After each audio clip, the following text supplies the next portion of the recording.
মিথ্যা অভিযোগ দিয়ে মব সৃষ্টি করে পাশবিক নির্যাতন চালিয়ে তাকে যে অত্যাচার করা হয়েছে এবং সেই রইসুদ্দিন সাহেবকে থানায় সুপর্দ করার পরে থানার যে রেসপন্সিবিলিটি হওয়ার কথা ছিল সেইটা আমরা দক্ষ করিনি।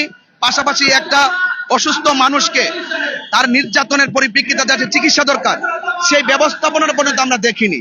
সেই জন্য আমরা রইসুদ্দিনকে যারা পাশবিক নির্যাতন চালিয়ে এইভাবে অমানবিক আচরণ করেছে, পূর্ব পরিকল্পিতভাবে যাকে হত্যা করেছে, সেই জন্য আমরা তীব্র নিন্দা জানাচ্ছি এবং পাশাপাশি আমাদের কেন্দ্রীয়ভাবে সারা বাংলাদেশে তার প্রতিবাদ চলছে এবং চলবে।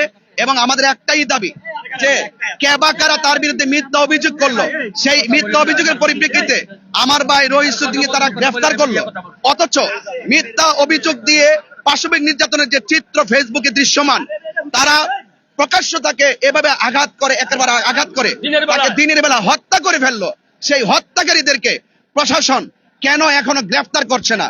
এবং আমরা তীব্রভাবে আমরা প্রকাশ্যে দিবালোকের ন্যায় বলতে চাই যে যেভাবে এই বাংলাদেশে মব সৃষ্টির মাধ্যমে এই দেশে খুনের রাজ্য কায়েম হচ্ছে, আমরা এমন বাংলাদেশ চাইনি। সেই জন্য আমি স্বরাষ্ট্র উপদেষ্টা মহোদয় থেকে শুরু করে ধর্ম উপদেষ্টা পর্যন্ত তাদের দৃষ্টি আকর্ষণ করে বলছি, অনতি বিলম্বে প্রশাসনের ঊর্ধ্বতন কর্মকর্তার সাথে ইমার্জেন্সি নোটিশে আমার ভাই রইসুদ্দিনকে যারা হত্যা করেছে সেই আসামিদেরকে গ্রেফতার করে দৃষ্টান্তমূলক শাস্তি দিতে হবে। যদি দৃষ্টান্তমূলক শাস্তি দেওয়া না হয় এই আন্দোলন তীব্র থেকে তীব্র আকার ধারণ করবে।